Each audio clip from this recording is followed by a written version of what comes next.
No one shall leave until I find if the living have been killed by the dead.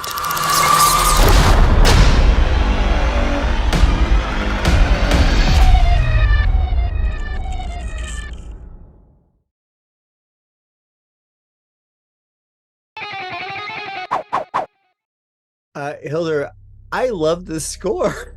Thank you. Now, I guess I want to start with the fact, say, I'm a Brown Dog fan. I've really loved what he's done, kind of bringing the Agatha Christie stories to life. How do you promote, like, what I really adored about this score specifically was how it merged with the pop tunes from that era. It was so lovely, and it seems so inspired. How much are those two things intertwined when you're creating a score? How much are you involved in that kind of thing, the songs that are involved in that? Mm-mm.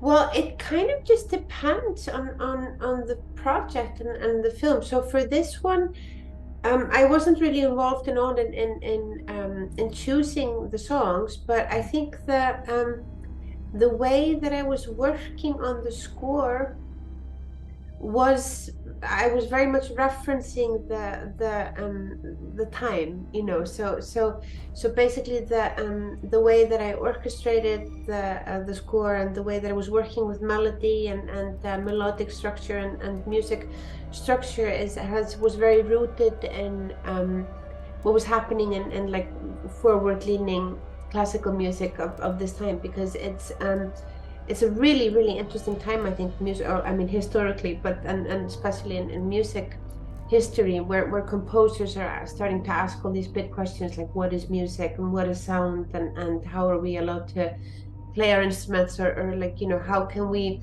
abandon these old melodic structures or old musical structures and move forward toward like a more atonal, you know, mathematical forward thinking way, you know. So that was the driving force behind my thinking of the score, and that was I guess the connection to the music. It's rooted in the time, you know. Well, it's interesting because I don't know, as a layman, you would never think, oh yeah, I got to do my research as the sound and what history was that part of that. How deep dive do you go into that history? Deep.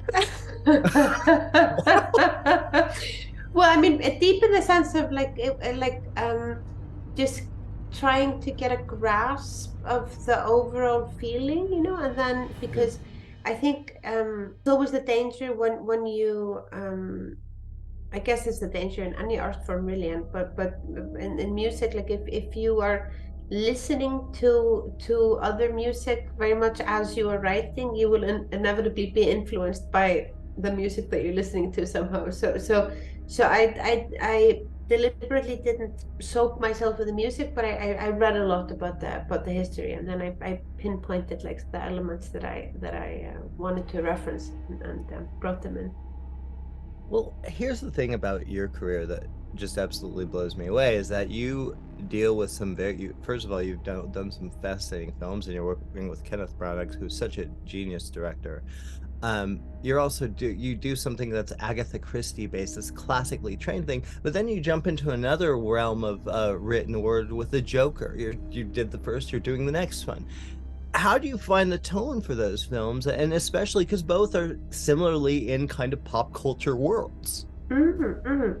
Well, I tried to just I tried to really look at each project for what that project is, and for what you know, to look at how can I best serve this project, you know. And I have a lot of, you know, different tools in my toolbox that I've been collecting throughout the decades of working in music, you know, whether it be like electronic music or classical music or experimental music or you know, different things. And I just try to look at like what can I bring to the table that will elevate the story, and that's always very different between films.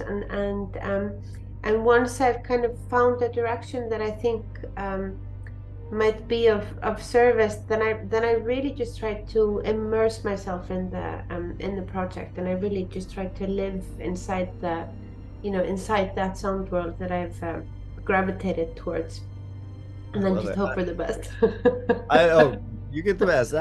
One thing I like as well. Okay, let me ask you this, and this is me trying to wrap my head around this world, is that you, as you're creating the score, as the sound for a film, a whole story, how much do you relate to, say, like, okay, well, I want this music to really represent Clouseau, Hercule. I could never pronounce his name, or the Joker, or these characters. How much is based on these characters? Well, again, that also just depends on the project. Like I think for Joker, he was really morphed into he really was the music. It really the music really led his actions. And also like in these, I mean, just very literally, like in scenes like the bathroom dance scene, where he actually was following the music and created this dance. There was nowhere in the script or anything, but the music was leading him into this sort of trance state, and so there you have a very strong connection between the music and the character. And I think in Haunting in Venice for Poirot, it's a little bit, we have a little bit more distance between what we actually see on screen and his connection to the music. And I think that's also because the character, he's trying to distance himself from his profession, like he's trying to retire, and he's very confused about what it is that he's doing, how he wants to proceed in the world, and so forth. But the music is kind of, it's kind of guiding him more from the back, so to say. It's almost like it's his subconscious is leading the way, rather than the music being in front of him. The music is kind of with him, sort of, so to say, on this emotional journey. So I think it very much is in line with what he's going through, but it's maybe slightly less in your face, so to say. Well, we got to wrap, but man, it was a pleasure talking to you. Oh, likewise. Good luck with your next project. Can't wait to see everything you do. Thank you. Have a good night, day, whatever. Bye.